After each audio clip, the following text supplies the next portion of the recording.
आज हमारे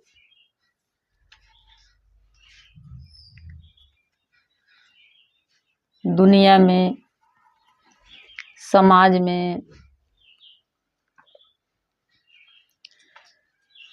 इतना भ्रम हो गया है। इसी भ्रम को तोड़ने के लिए कितने ऋषि आए, यहाँ तक कि रामकृष्ण को भी अवतरित होना पड़ता है। सच्चा धर्म क्या है ये बताने के लिए कितने ऋषियों को ग्रंथ लिखने पड़ते हैं।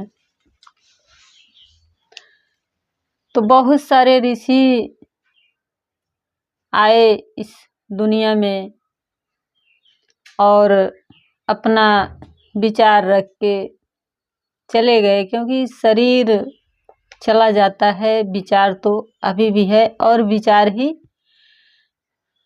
सत्य है, अमर है,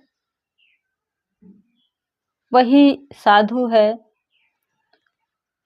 तो ऋषि का शरीर चला गया, किंतु अभी वर्तमान में हमारे सामने एक ऋषि हैं आचार्य प्रशांत जी। वो हमको चलना सिखा रहे हैं। जैसे माता पिता बच्चा को पैदा कर देते हैं, बच्चा पैदा कर देने से थोड़े ही माँ बाप के अधिकारी हो जाएंगे। माँ बाप के अधिकारी वही हैं जो बच्चे को उनके पैरों पर चलना सिखा दे, क्योंकि हम सिर्फ शरीर लेकर पैदा हुए हैं, हम पशु मात्र पैदा हुए हैं। जब तक हमें ज्ञान नहीं है तब तक हम इंसान नहीं हैं। तो इंसान बनाने का काम आचार्य प्रशांत जी कर रहे हैं। वो इस कलयुग में हमारे लिए युद्ध कर रहे हैं, लड़ रहे हैं। ये एक ऐसी लड़ाई है कि जिसके लिए लड़ो उसी से लड़ना पड़ता है। सोचिए कितना खतरनाक लड़ाई है कि जिसके लिए लड़ो उसी से लड़ना पड़ता है। तो ये लड़ाई हमारे आचार्य प्रशांत जी लड़ रहे हैं। तो पहले जब हमारा देश गुलाम था, उस समय कितने देश प्रेमी पैदा हो गए थे। जैसे भगत सिंह, सुभाष चंद्र बोस, चंद्रशेखर आजाद और अनेक प्रेमियों पैदा हो गए थे। वो क्यों पैदा हो गए थे? क्योंकि उस समय साफ साफ दिखाई दे रहा था कि हमारा देश, हमारा कुर्सी गुलाम है। ये इन आंखों से दिखाई दे रहा था। पर आज का स्थिति ऐसा है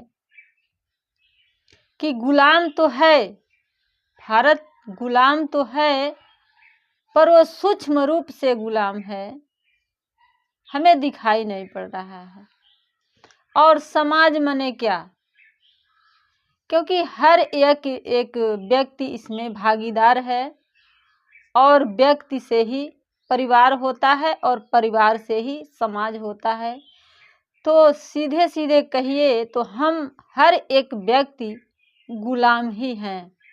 हम सब गुलाम हैं, हम सब पशु मात्र हैं। तो बहुत बहुत सूक्ष्म रूप से हम गुलाम हैं, और गुलाम से ही पीछा, और वही गुलामी हमें दुख दे रही है, वही गुलामी हमें दुख दे रही है। और उसी दुख से मुक्त होने का नाम अध्यात्म है, उसी दुख से मुक्त होने का नाम अध्यात्म है। तो ऋषि लोग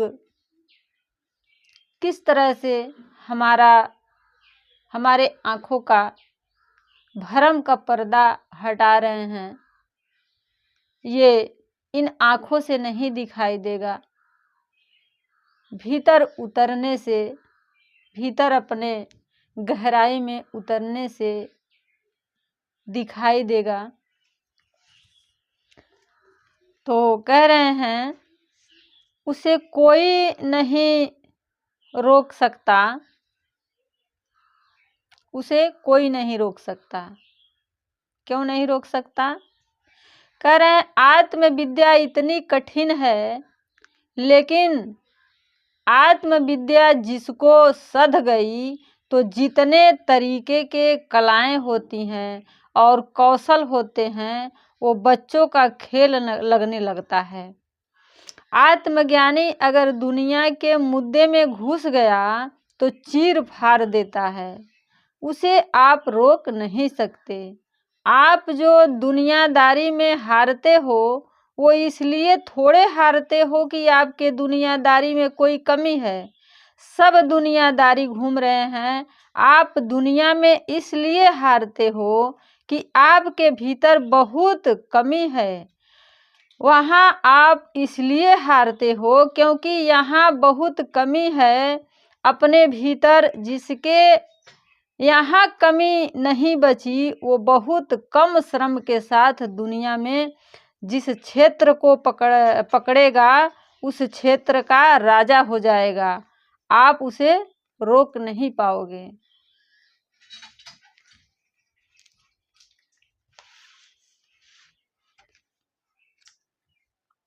और ये लड़ाई ऐसी है कि जी हम कहे हैं कि जिसके लिए लड़ो वही लड़ते हैं। तो यहाँ पे आचार्य जी के विरोधी कौन हैं? जो लोग मेरे खिलाफ हैं उनको आचार्य प्रशांत से कोई मतलब नहीं, उनको मतलब तुमसे है। वो तुम्हारा मांस खाना चाहते हैं और वो मुझसे नाराज हैं क्योंकि मैं तुम्हें बचा रहा हूँ। और तुम ऐसे भोंदू हो कि तुम्हें लगता है जो बचा रहा है और जो तुम्हारा मांस नोच रहा है दोनों एक बराबर हैं। ये जो मेरे खिलाफ हैं ये लोग वो एक झटके में मेरे सामने आकर बैठ जाएं जमीन पर। मुझे इनसे बस ये बोलना है कि मैं जिनको बचा रहा हूँ उनको नहीं बचाऊंगा, मैं बस तुम्हारा सौदा कर लूँ। ये लोग मेरे पीछे पीछे खड़े हो जाएंगे, मेरे जैसा कोई नहीं है इनके पास। सोचो इनके कैसे पासा खेल जाऊं, और इनके पक्ष में खड़े होने के लिए मुझे बस ये करना है कि तुम्हें छोड़ देना है। तुम्हें जैसे मैं छोड़ूं वैसे ही इनके साथ खड़ा हो सकता हूँ। पर अभी तो ऐसा है कि मैं शिकारी के हाथ से उसका शिकार छीन रहा हूँ तो शिकारी को गुस्सा आएगा ही ना। कह रहे हैं अभी तो शिकारी के हाथ से शिकार छीन रहा हूँ इसलिए शिकारी को तो गुस्सा आएगा ही। आगे कह रहे हैं आचार्य के विरोधी। अब विरोधी कौन है? लोग मेरे खिलाफ ये सब करते हैं क्यों? तुम्हें क्या लगता है उसके आस्था पर प्रहार हो रहा है? नहीं, उनके आस्था पर प्रहार नहीं हो रहा है, उनके पेट पर प्रहार हो रहा है। उनके लालच पे प्रहार हो रहा है। ये वही लोग हैं जो अंधविश्वास की दुकान चलाते हैं। उन्हीं दुकानों से अपनी पत्नियों के लिए गहने लेके आते हैं।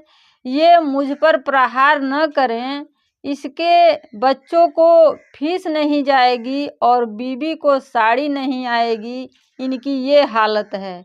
दुनिया को समझना सीखो, आस्था युद्ध नहीं है, अर्थ युद्ध है। ऐसा जीवन जियो। कहते हैं ऋषि कि ऐसा जीवन जियो। अभी मैं कहूँ कि यहाँ आकर गाना गाओ तो तुम लगातार भीड़ की आंखों में झांक रहे होगे कि कैसा लग रहा है मेरा गाना। अरे 2 ताली तो बजा दो, यही तो भीख है जो तुम मांगते रहे हो कि 2 ताली तो बजा दो, थोड़ी मान्यता दे दो, थोड़ी स्वीकृति दे दो कि मैं अच्छा हूँ। जैसा ट्रेन में गाता हुआ भिखारी कि भजन भी गा रहा है तो इसलिए कि 2 पैसे मिल जाएं। जो करो मौज में करो, सदा अपने आप को यही बताओ, मेरा कुछ बिगड़ नहीं सकता। मैं लाख गिरूं तो भी मेरा कुछ नहीं बिगड़ सकता। लाख असफलताएं मिले तो भी मैं पूरा हूँ। मेरी कोशिशें लाख व्यर्थ गई तो भी मैं छोटा नहीं हो गया। मेरे अतीत में कुछ विशेष नहीं है तो भी मैं चमकता हीरा ही हूँ। जब इस भाव में जियोगे तब न डर रहेगा न तनाव। क्यों अपना वैभव भूले बैठे हो। कह रहे हैं कि क्यों अपना वैभव भूले बैठे हो। अब आगे कहा जा रहा है कि कोई देश शादी पर इतना खर्च नहीं करता जितना कि भारत।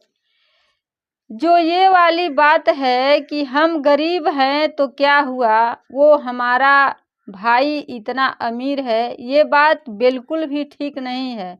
दुनिया का कोई देश समझ लो अच्छे से, विवाह पर इतना नहीं खर्च करता। भारत दुनिया का सबसे बीमार देशों में से है, सबसे कुपोषित देशों में है और कोई देश शादी विवाह पर इतना खर्च नहीं करता जितना भारत करता है। विवाह इंडस्ट्री कहीं इतनी बड़ी नहीं है जितनी भारत में है। हमें सीधा सीधा संबंध नहीं दिखाई दे रहा। हमारी दुर्दशा में और हमारे फिजूल खर्चों में फिर से समझिए, भीतर उतरने दीजिए। आम आदमी अपनी जीवन भर के बचत का, सेविंग का 25% लगा देता है उस एक रात में। उस एक रात की अरमान ये दुनिया में कोई नहीं करता। एक रात के अरमान को पूरा करने के लिए पूरा जीवन भर के जितना बचत होता है उसमें से 25% इस भारत में उस एक रात के अरमानों के लिए लगा देते हैं। और ये सीधा सीधा हमारे दुर्दशा पर दिखाई दे रहा है। तो ये ऋषि कह रहे हैं, आगे कह रहे हैं जो लोग ज़्यादा खुश रहते हैं उनके बारे में कह रहे हैं, ज़्यादातर लोग तुमको ये जो हंसते खिलखिलाते दिखते हैं इसलिए ऐसा नहीं कि इनको जीवन ने घाव नहीं दिया। इनको तो जीवन ने घावों से भर दिया है। इनके पास शरीर नहीं है, इनके पास शरीर में बस घावों का एक छत्ता है। मधुमक्खियों का छत्ता देखा है, उसमें कहीं छत्ता नजर नहीं आता। सिर्फ और सिर्फ क्या होती है, मधुमक्खियाँ। हमसे ज़्यादातर लोग की हस्ती ऐसे ही होती है। मधुमक्खी जैसी, लेकिन फिर भी हम नाच रहे होते हैं, उत्सव मना रहे हैं, पिक्चर देखने जा रहे हैं, इधर उधर की बातें कर रहे हैं, पता कर रहे हैं कि दुनिया में क्या चल रहा है, ये है वो है, बल्कि कहीं पर दुर्घटना हो गई है तो अफसोस जाहिर कर रहे हैं, अरे उस बेचारे के साथ बहुत बुरा हो गया, जैसा कि हमारे साथ कुछ कम बुरा हो रहा है।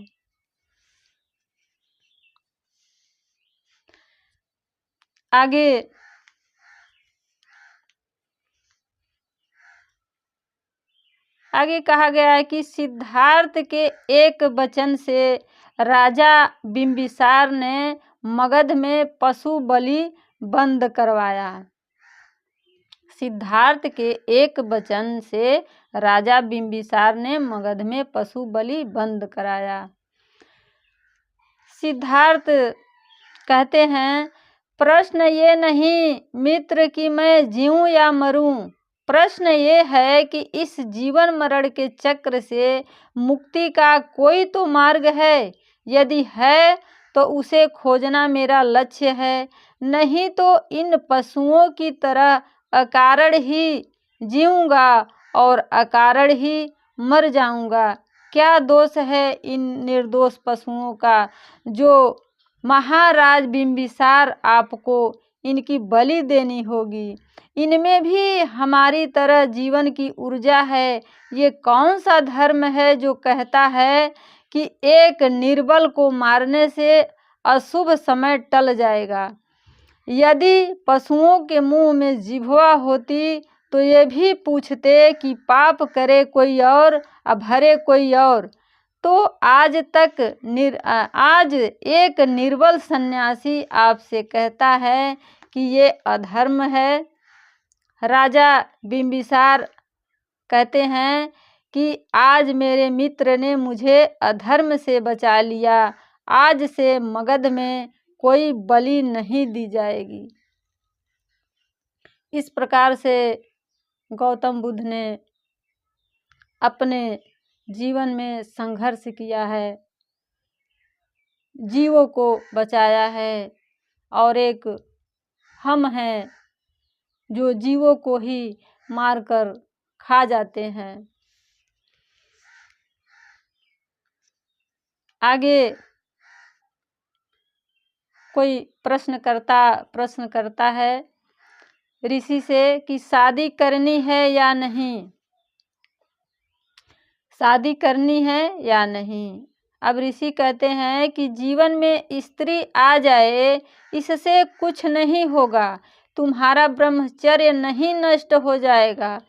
किस फिराक में हो, कुछ नहीं हो जाना है, बस वो स्त्री मीरा जैसी हो, राधा जैसी हो, सीता जैसी हो, फिर क्या बात है। अध्यात्म शादी के खिलाफ नहीं है, अध्यात्म बर्बादी के खिलाफ है। ऐसी शादी मत करो जो बर्बाद कर दे तुमको। साध शब्द सुंदर है, उर्दू भाषा से साध माने जानते हो क्या होता है। सीधे सीधे कहें तो उत्सव, तुम्हारे जीवन में उत्सव खिल जाए। ऐसी अगर साथी आए तो कोई दिक्कत है क्या। शादी ना आवश्यक है और न ही हानिकारक है। अगर कोई मिल ही जाए बहुत अच्छा तो अफकोर्स कर लो।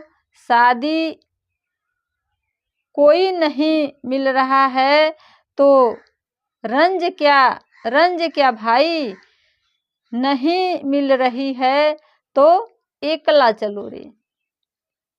अगर नहीं मिल रही है तो एकला चलो रे। यहाँ पे ओशो साहब कह रहे हैं, क्या कह रहे हैं, ध्यान रखना, लोग कहते हैं कि जो आदमी पाप करेगा उसे नरक में भेजा जाएगा और जो पुण्य करेगा उसे स्वर्ग में भेजा जाएगा। ये गलत बात है।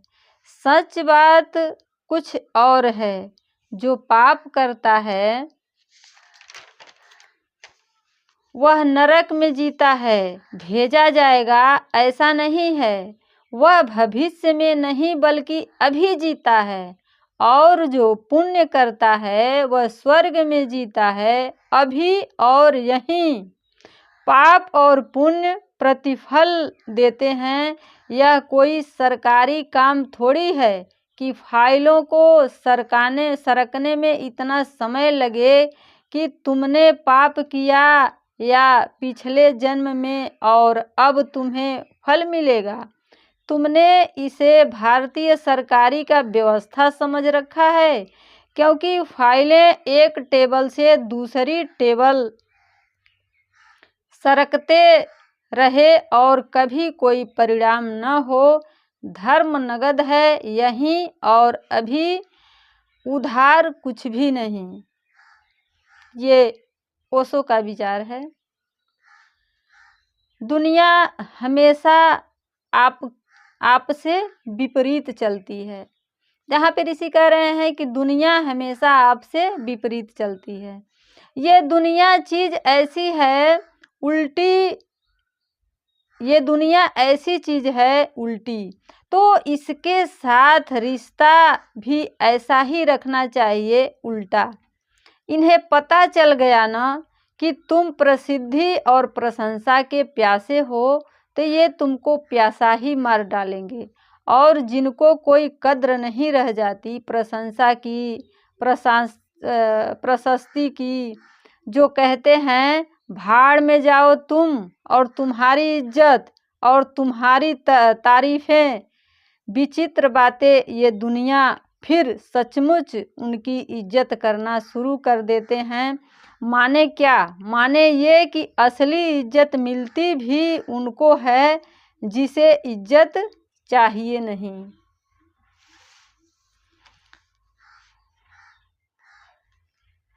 आगे ऋषि कह रहे हैं, ऐसे धार्मिक मत बनो, ऐसे धार्मिक मत बनो। कैसे?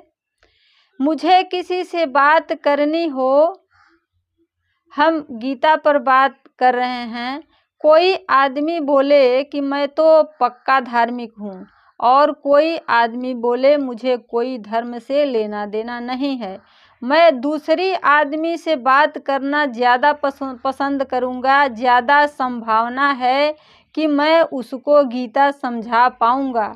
धार्मिक आदमी से तो बात करना ही बहुत मुश्किल है।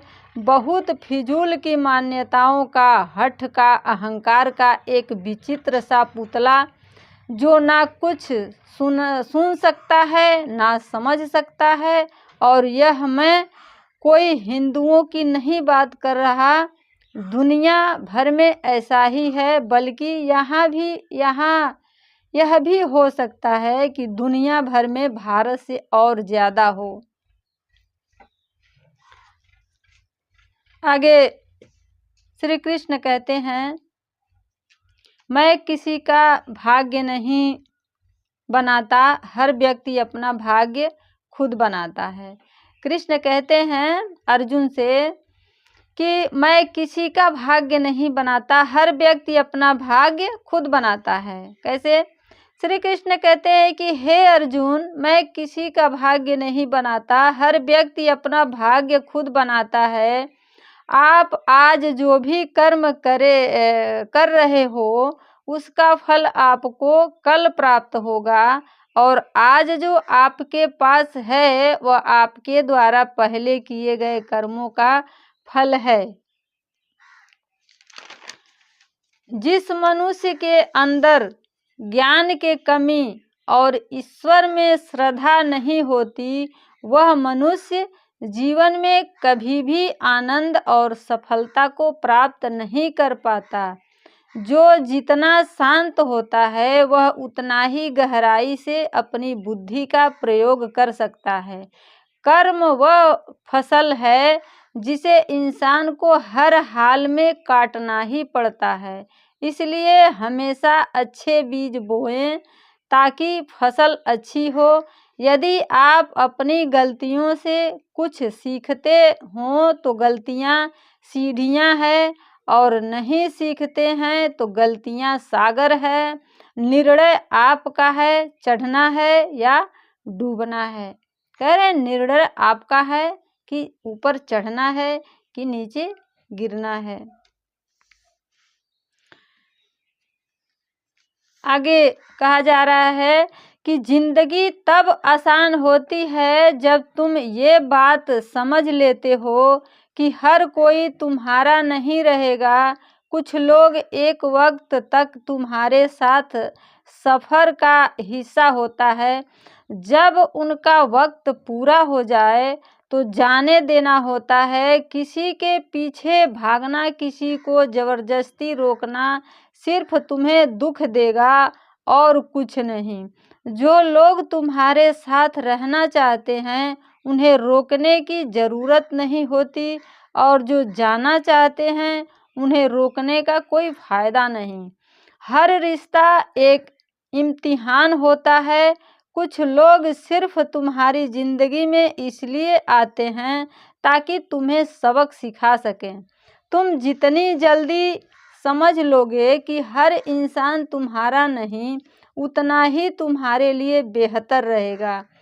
हकीकी सुकून तब मिलती है जब तुम हर चीज़ को ज़बरदस्ती अपने हक में करने की बजाय उसे उसकी फितरत के मुताबिक चलने दो।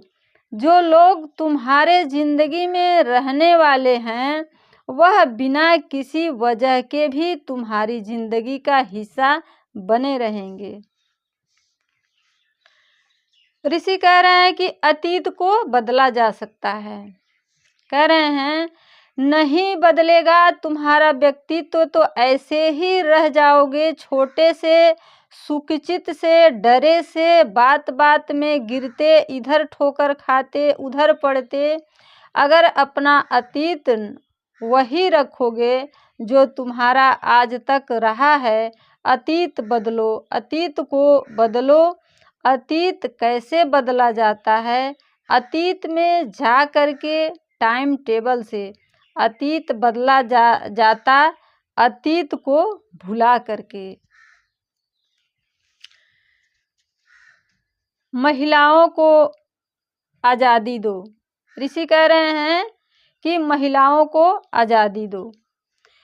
क्रिकेट बैट हो या बैडमिंटन ब्रैकेट हो, वो 99% पुरुष खरीद रहे हैं, और शरीर चमकाने की और मुंह चमकाने की जितनी चीज़ें हैं वो 99% महिलाएं खरीद रही हैं। ये है हमारी संस्कृति। आपकी संस्कृति इस बात को कोई महत्व, कोई सम्मान देती ही नहीं कि लड़कियां भी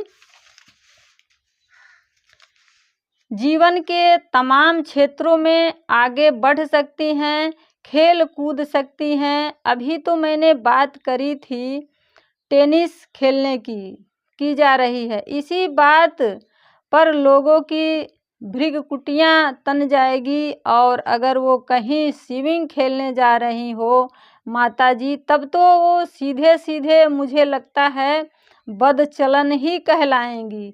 देखो ना फलानी की अम्मा अब पिकनी पहन के पानी में कूदेगी, ऐसे कहेंगे, ऐसे कहेंगे ना। मुझे बताइए वेद और वेदांत में वो संस्कृति कहाँ है जिसका आज पालन कर रहे हो? क्यों इसको अपनी संस्कृति बोलते हो? क्यों अपनी ही महिलाओं पर इतना अत्याचार करते हो? और अत्याचार ऐसे ही नहीं होता कि उसको डंडा लेकर पीटो। तुम उन्हें जीवन की तमाम संभावनाओं से वंचित कर दो। ये कोई छोटा अत्याचार है? ये ऋषि महिलाओं के लिए पुरुष से पूछ रहे हैं।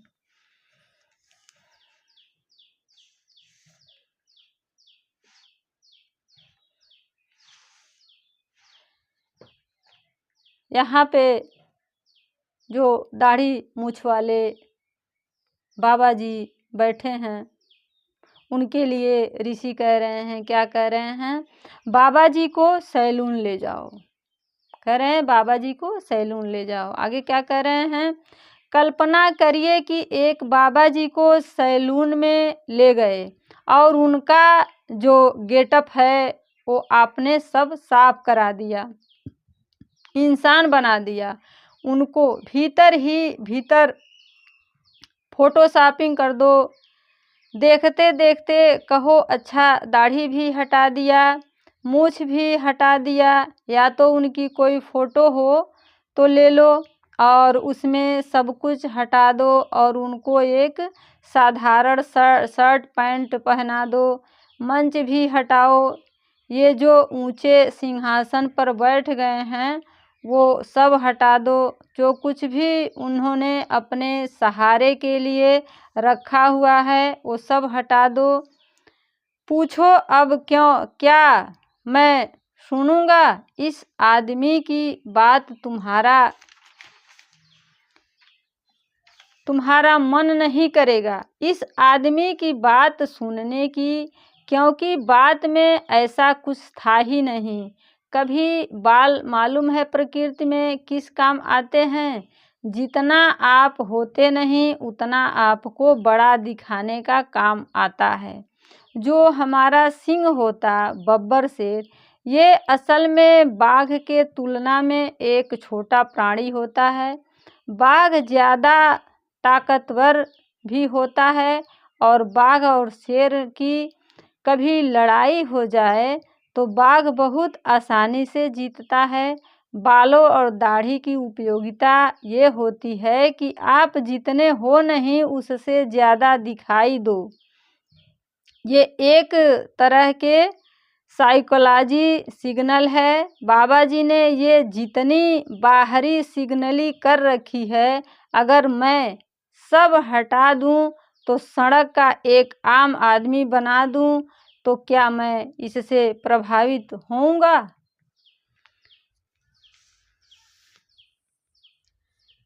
तो ये ऋषि हमें रोशनी दे रहे हैं, हमें प्रकाश दे रहे हैं कि तथ्य को देख करके सत्य तक जाओ। तो आज का